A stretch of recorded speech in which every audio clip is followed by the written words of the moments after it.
Welcome, everybody. Christine, I'm going to ask you to unmute yourself because I'm going to ask you to talk a little bit about your March event after I get done introducing um, Alex.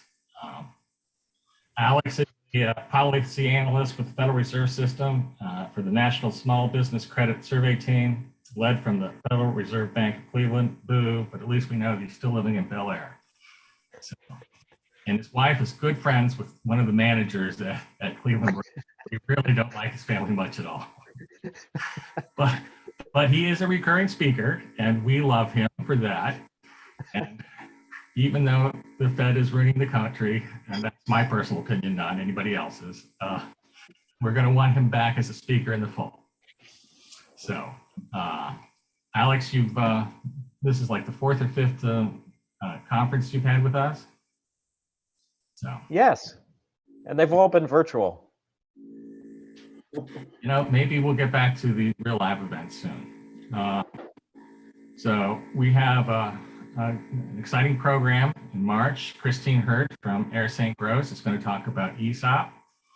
And so, Christine, why don't you tell us a little bit what you're going to talk about? Give us a look and so that we all attend.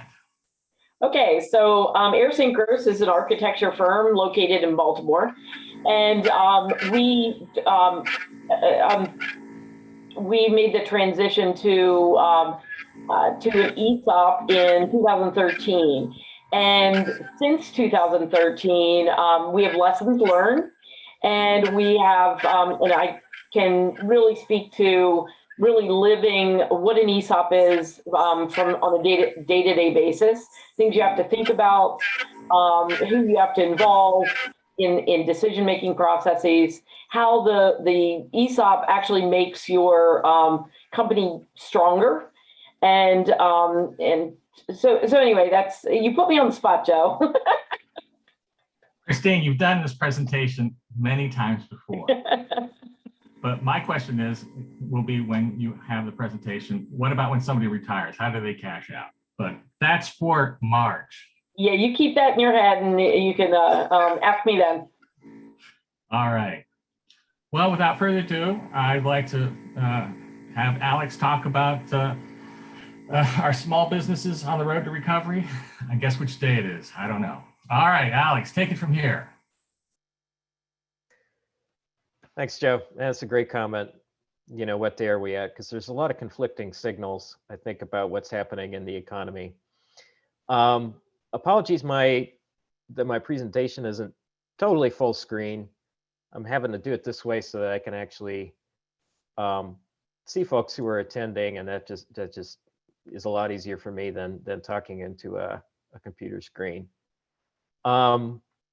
So I used to work with the Federal Reserve Bank of Richmond out of the Baltimore office, and about 6 months ago, switched to this job with the Federal Reserve System that's based out of the Cleveland Bank.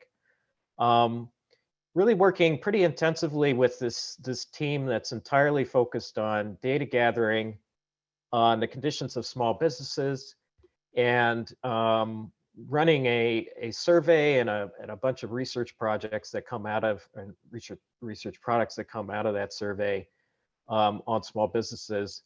And there were a number of reasons I was excited to kind of make that transition. And one of them is just the experience that we've had during the pandemic.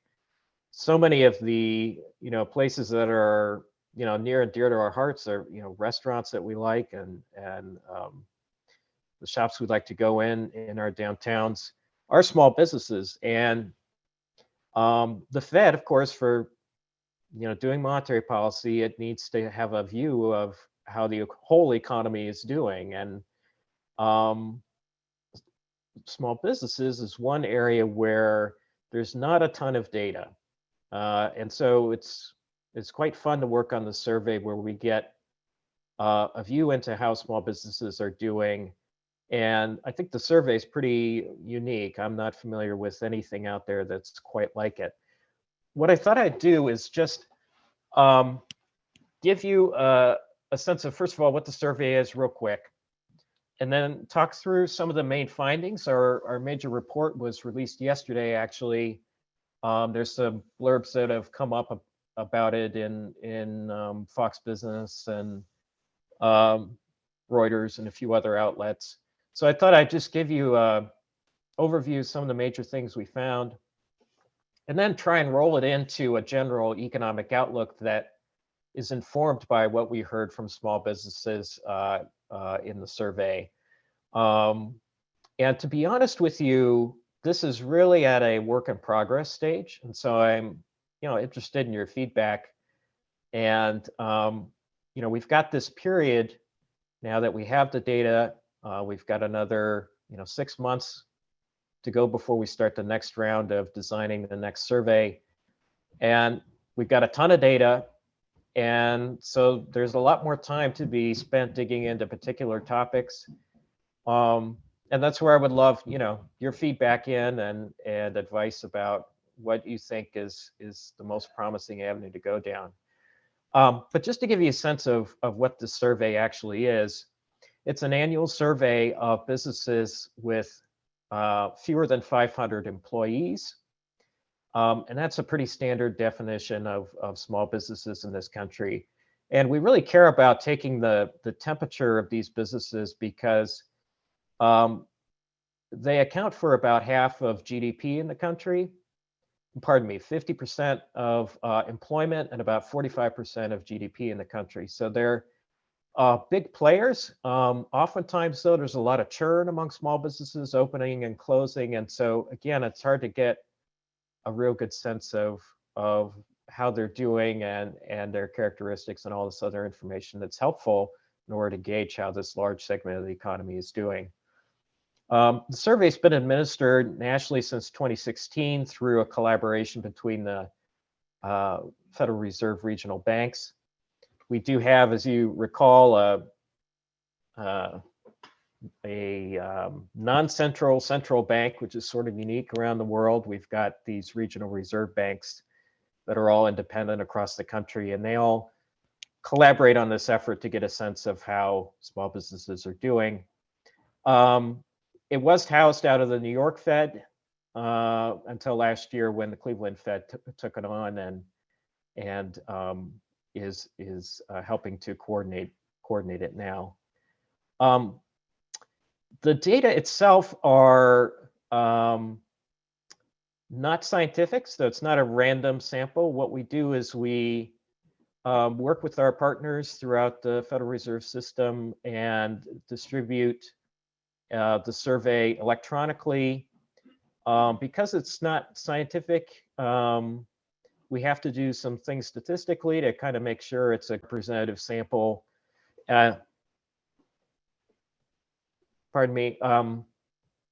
Sample of small businesses throughout the country.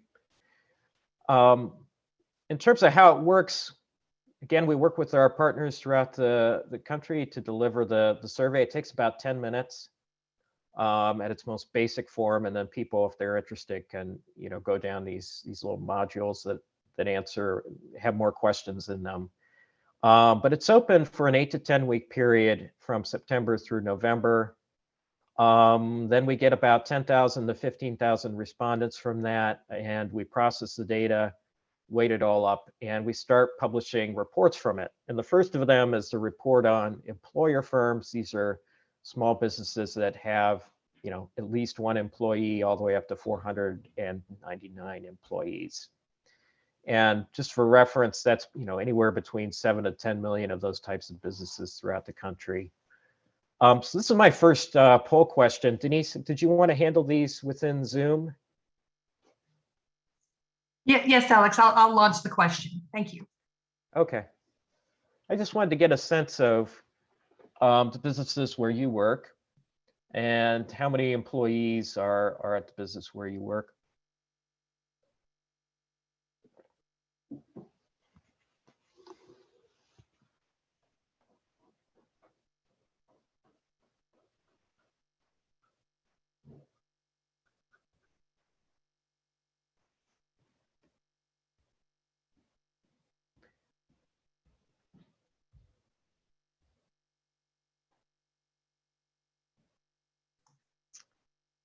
Okay, Alex, good to go.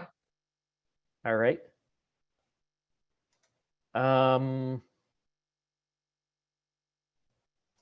Okay, the first set of results here are really designed to take the temperature of how these small businesses are doing, and we really use two key indicators for that.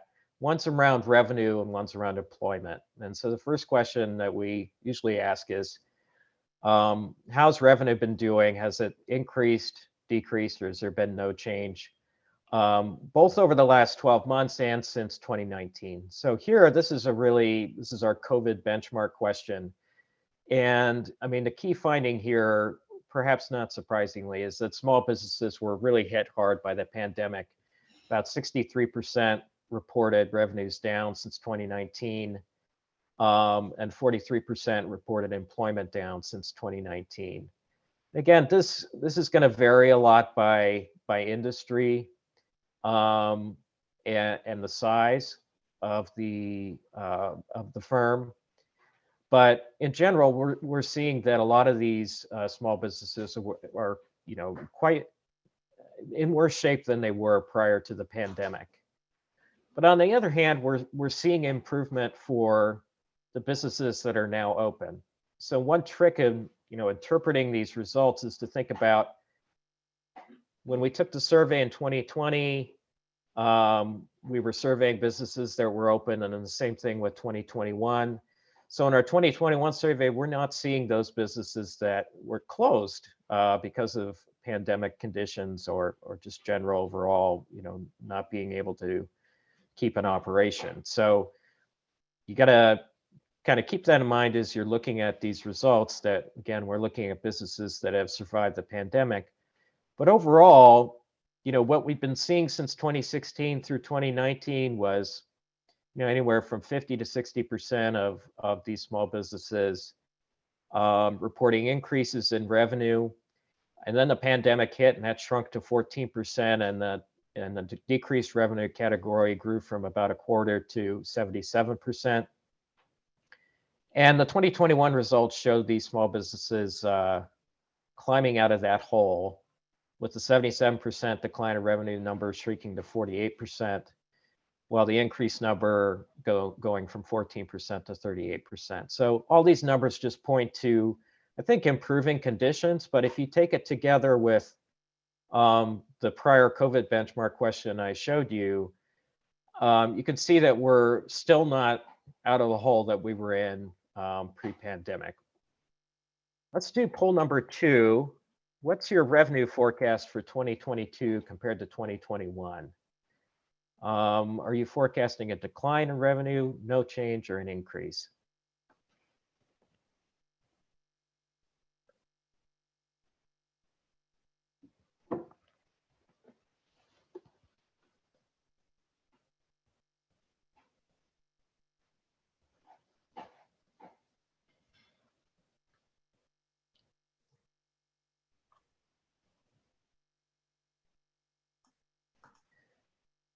So your results really, I think, mirror what we were finding in our survey, which is some bullishness about 2022.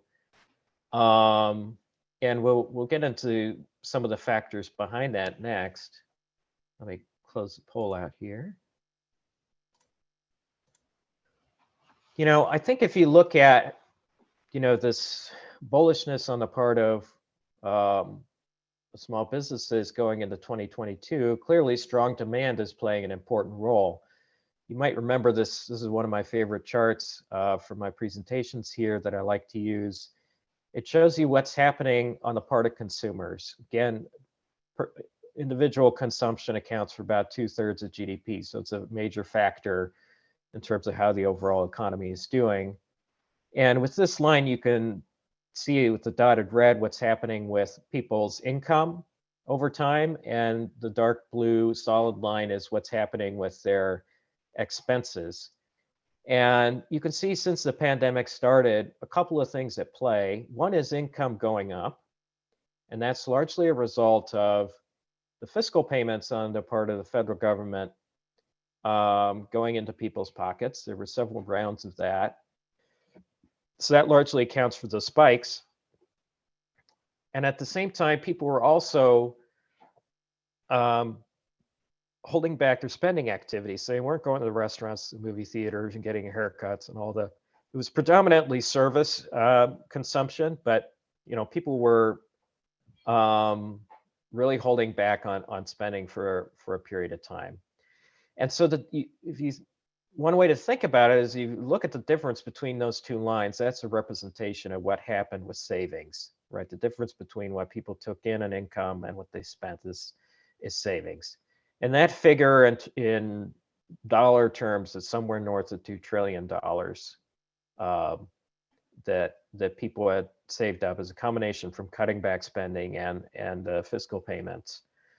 And so that's all factoring into the strong demand we see on the consumption side. And there are a couple of interesting things to note about what's been happening since then. The first is that towards the later end of the pandemic, people did start to increase their spending, but they were spending it a lot on goods. And so if you break up what's happening in GDP in terms of services and goods, in terms of consumption, goods consumption recovered a lot more quickly than service consumption did. So people were spending a lot of things, usually related to their home, cabinetry and all the things that if you've been working from home and seeing all the things that are wrong in your house, which I know I've done. People spend a lot on those items. But I think importantly, more recently, what we're seeing is the income and the expenditure lines began to look a little more what I would call normalized. So, getting to where we were pre-pandemic. You can see this in this is a personal savings rate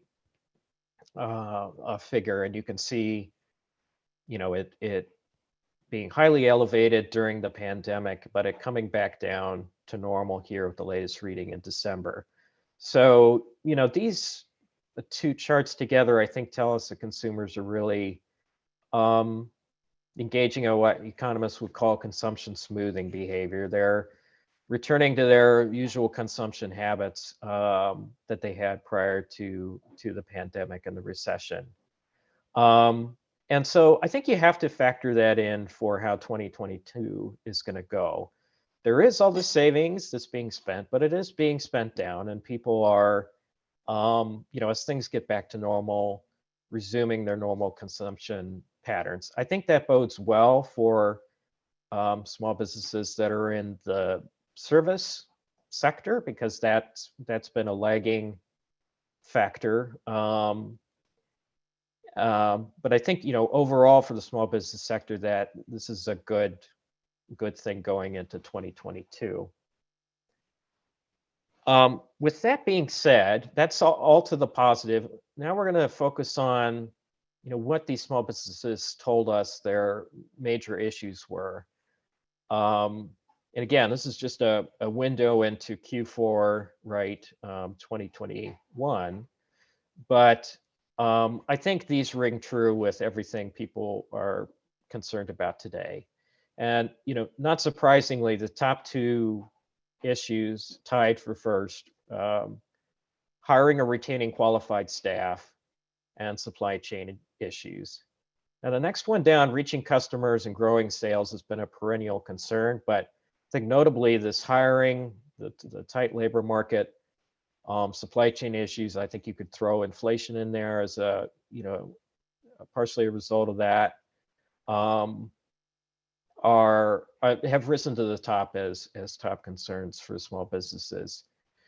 The others, complying with government regulations, ensuring health and safety of customers and employees. I mean, these are also significant concerns, and I would say we have seen some movement on the health and safety issue, of course, because of the just because of the pandemic, and utilizing technology, of course, is a struggle dealing with remote work and all those sorts of concerns. But again, hiring and supply chain issues rise to the fore. It really depends, though, on what industry you're looking at. And so here in this table, we've just by major industry category, we've looked at, okay, what are the top challenges for businesses in each of these sectors?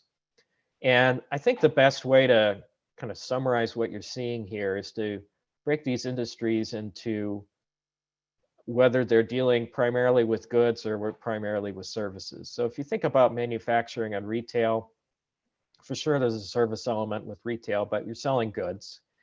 And so in manufacturing and retail, the supply chain problems have been the top concern, with hiring following in second place. More on the service side, you look at leisure and hospitality, think of restaurants and movie theaters, hotels, those kinds of things. Healthcare and education, hiring's been the number one concern for firms who responded to our survey. For leisure and hospitality, supply chain issue was number two. Ensuring health and safety of customers and employees was number two for education and health. It really wasn't the only industry that had reaching customers had their top concern. That was professional services and real estate.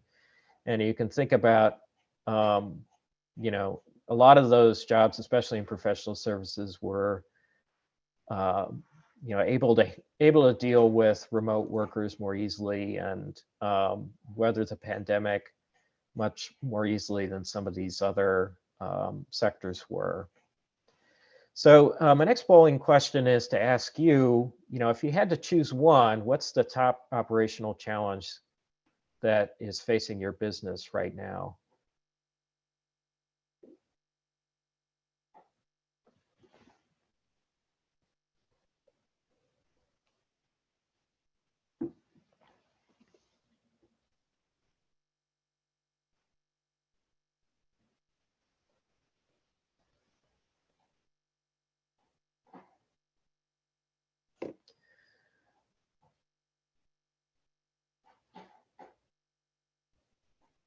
Okay, so yeah, fewer folks on this call, saying supply chain issues were number one, but hiring is, a major factor here of concern, it looks like. Let's talk about what's happening overall in the labor market. We're down to unemployment rates that are in the 4.5% range, and labor markets are incredibly tight. This is, one of the top line indicators we look at here. In addition to the unemployment rate, is labor force participation. And as you can see, this is a very long run chart view. So you can see it starts in 1948. And you see this big rise in labor force participation through 2000, and then some drop off due to, a number of factors, including aging of the population and decline in fertility as new workers coming along. With the pandemic, we had a fairly large drop off in labor force participation. So this is people who, again, to give you just a intuition of this number, this is the share of the population that's either currently working or actively looking for work.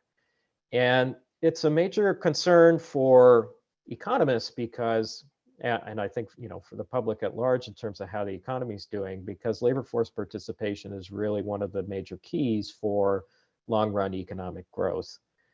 You can learn a lot about where economic growth is happening in the long run by looking at labor force participation and forecasting that, and also looking at the productivity of these workers. And so, this drop-off is a concern. There's been a lot of ink spilled in the press and among researchers trying to figure out exactly what the relative contribution of a bunch of different factors in this decline are.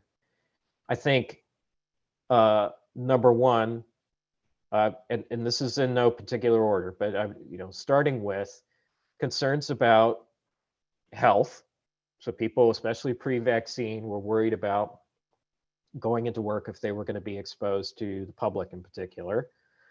Another concern was both childcare or elder care. If you had parents, you didn't want them in a nursing home or taking care of your kids while childcare was closed. That's another major concern. There's also early retirees. So people who were, age 55 plus or so, who maybe had been thinking about retiring, COVID hit, and they thought, well, this is, the ideal time to get out and not expose myself to the virus and start my retirement journey. And so, and in addition, there was also for a period of time in here, additional unemployment insurance benefits. And so there were, concerns that was creating an incentive for people not to return to work. I would have to say that it certainly has surprised me how this percentage here, this share of people working or actively looking for work hasn't recovered more quickly. I had assumed, especially after the vaccine and after schools reopened, we would get some relief there, and we have, but it really is an open question as to how long this is going to stay as low as it is, and if we're really just in a new normal where we just have fewer workers than we did before. And I think businesses are all grappling with that.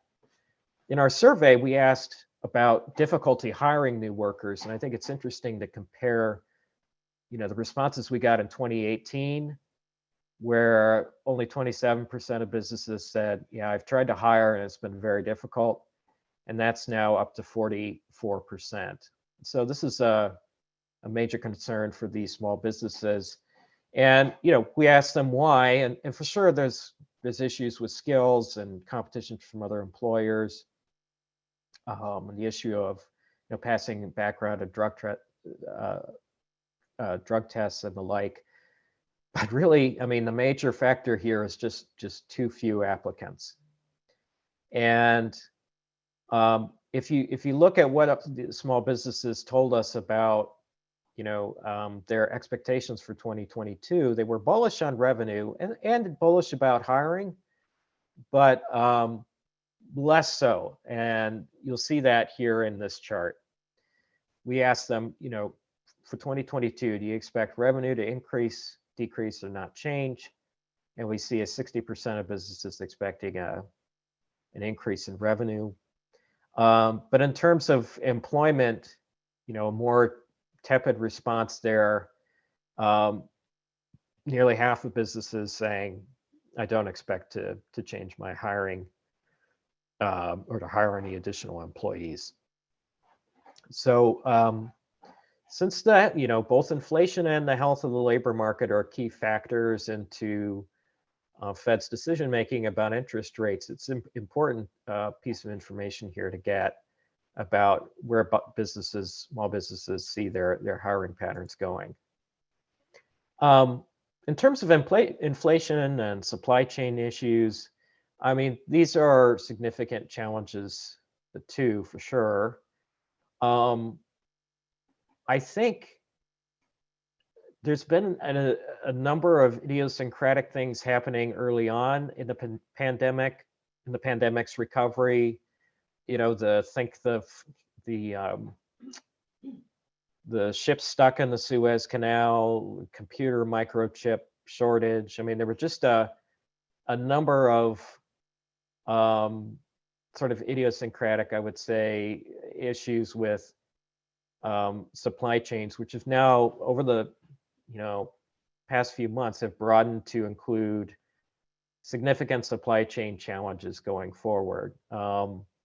And I think it really is just a question of how quickly are those going to get resolved. There are two major factors I see that are going to be underlying the recovery there of these supply chain challenges.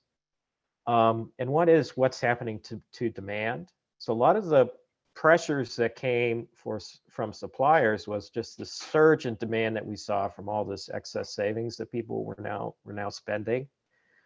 But another issue that I think doesn't get as much attention is the labor issue. That for suppliers, being able to hire enough workers is a major challenge, as it is for many other businesses. And if we don't get these workers back, it's going to be a while before these suppliers are able to, implement labor-saving technology that'll help them get that supply back up to where the demand is. In this case, you'd also want to look at what's happening with overall prices and individual prices within the economy. And that's where the inflation piece comes in too. As prices rise, you'd expect to see demand, temper for some of those things. And so that's something else to consider as well.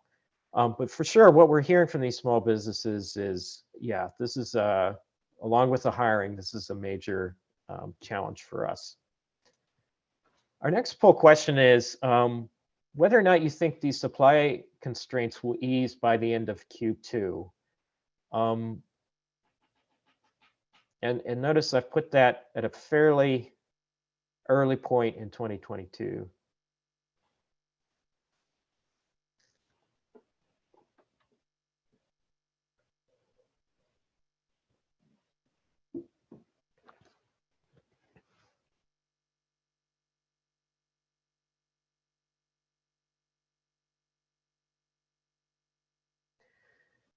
Okay, so real pessimism there.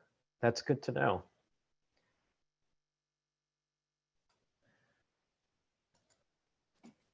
Alex, is that pessimism or just realism?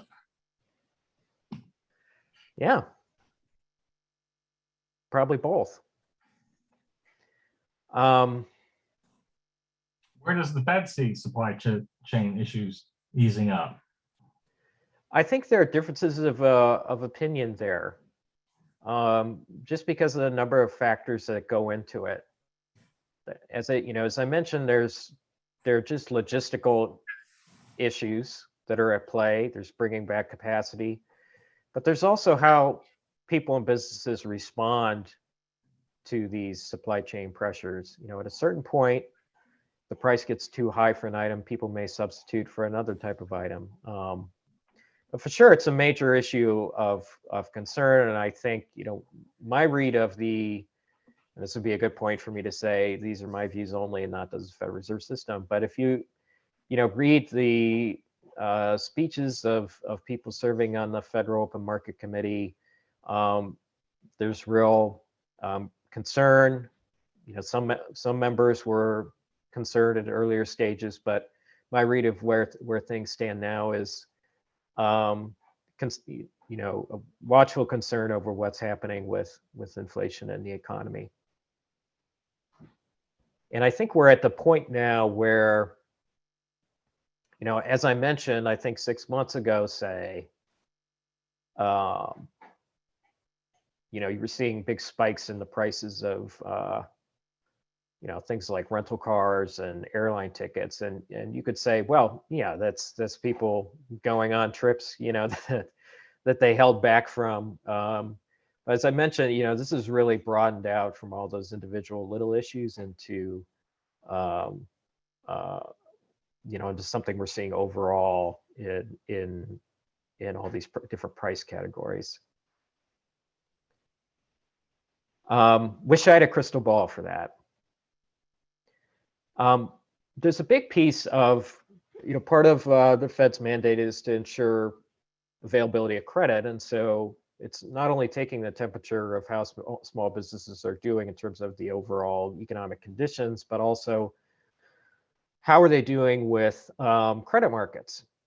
And I think there's some interesting findings here. And this is one of those areas where I think we need to do some more digging. And so I'll just tee these up for you as little, puzzles or things to think about. One is, and this is a very broad question, in order to keep the survey quick for people so we get, as many responses as we can, we have to keep things kind of simple. So it's a basic question about whether you've had, have had financial challenges over the past 12 months. But it's interesting to note that was a pretty steady figure. We had, 2/3 of small businesses reporting, yeah, we've had financial challenges over the last 12 months. between 2017 and 2019. And then, unsurprisingly, a pandemic hits and we get up to 81%. Second half of the pandemic, and again, this is the businesses that have remained open. So the ones that have really struggled and have been able to stay open are out of the sample for 2021. We get a higher percentage of small businesses saying they've encountered financial challenges. So I think that just, points to the lingering, despite all these, on the macro side, strong demand conditions and the like, there's still significant financial challenges that these small businesses are facing. But interestingly, at the same time, the use of financial assistance is on the decline. And we've got a section of the survey and the report that looks at pandemic assistance programs. The classic one, right, is the Paycheck Protection Program, PPP, but there's also EIDL and a Restaurant Revitalization Fund. There's a whole host of programs that were administered primarily by SBA, but also other state and federal assistance. A large share of firms used or sought out financial assistance during 2020 and 2021, but the figures, the shares declined, as has the share of firms that have received financial assistance from those pandemic relief programs. So you've got a situation where financial challenges are increasing, or at least the number of firms reporting that, the share of firms reporting that has increased. And you've got fewer firms applying for these pandemic assistance programs, and also just these programs ending, right? So that form of assistance is largely gone. And so, this kind of gives you a sense of what were the most popular assistance programs. And then we also asked, why didn't, if you didn't seek financial assistance from these programs, why didn't you do it? And I thought it was notable that 44% said they didn't think their business would qualify because of the program requirements and the like. But again, I think you gotta say, okay, the use of these programs is on the decline. So is traditional financing. So this asks these small businesses, did you apply for financing over the past 12 months? And you can think of this as, again, traditional financing for banks or online lenders. And that share declined. So in 2019, pre-pandemic, that's 43%. That's down to 37% in 2020 and down to 36%. So, statistically speaking, little change there, but still, below where it was prior to the pandemic. So the traditional financing is not kind of rising to meet those financial challenges and the gap that's been created in the expiration of these assistance programs. So I think that is really, again, this is one of these things that needs to be examined more about what businesses are doing to kind of continue to weather whatever pandemic related hits to their business they're seeing. And if you look at what they're using this traditional financing for, I think this also kind of paints a picture as to where these small businesses are. We ask in these broad categories of what you're using the financing for. And pre-pandemic, the most popular option there was using the financing to expand business. But during the pandemic, it's remained meeting operating expenses. So to me, the way I interpret this is that, these small businesses are using traditional financing here to help tread water through the pandemic, and not expand their business, but really just keep things afloat. So my last polling question for you is, did your business use financing to meet operating expenses last year? To just gauge how, our businesses in the audience are compared to these results.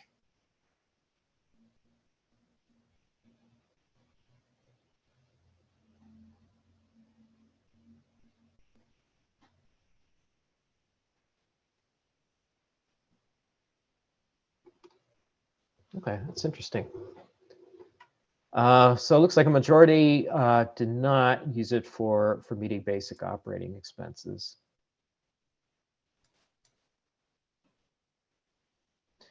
We also, like to get a sense of these small businesses that are not applying for financing. Who are they, and why are they not applying for financing? And if you look at, this is a majority of respondents to our survey actually that are applying for financing, is 64%. And nearly half of that 64% aren't applying just because, they've already had the financing they needed over the prior 12 months. So they didn't really need it, but we tend to focus on the other part, which here is 54%. These are the businesses that needed funds but chose not to apply. And the largest category in there, this 26%, is they're just debt averse. They don't like taking on debt. 14% is discouraged. So these are the businesses that needed financing, didn't apply for it, and they're not doing it because they're discouraged. And the top reason there why they're not applying for this financing is because of weak business financials. That's 56% of that 14% we saw earlier. So I think here what you're seeing here is some, just general weak business conditions overall, which are leading these businesses to think, it's just not worth it applying for financing because I'm probably not going to be approved. Interestingly, I think there's this category that we do ask, are you not applying for financing? You need it. You're not applying because you think lenders do not approve financing for businesses like mine. And so that's a very kind of broad category, and we look at what people say within there. And so of those that did not expect lenders would approve businesses like theirs, firms most often said their business is too small, too new, or in an industry that lenders view as risky.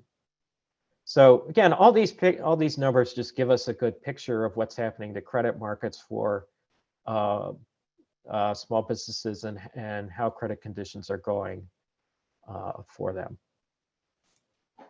Remember, we put together that picture of financial challenges increasing, pandemic assistance on the decline, and traditional financing on the decline. And then if you look within a financing picture, we also ask, okay, for those of you that applied and got some financing, or pardon me, or just applied for financing, what's the share that got none of what they asked for, some of what they asked for, most, or all of what they applied for?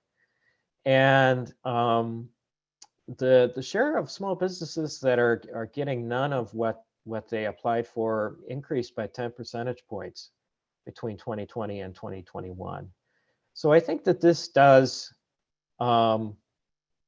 raise a point of concern. Again, the decline in pandemic assistance programs and that not really being met on the traditional financing side as well. And you may say, well, maybe during the pandemic we've seen an increase in credit risk, but when you break it down by the credit risk of the firm, it's true even among low credit risk firms, seeing this decline in getting all the financing that they were seeking. So again, this is a point of interest for us, something we want to know more about. We'll be talking to businesses about and doing more research on these numbers to kind of get better idea here of what's going on and how much of a concern it might be. And if I've got one more slide, which is, let's see if I can get there.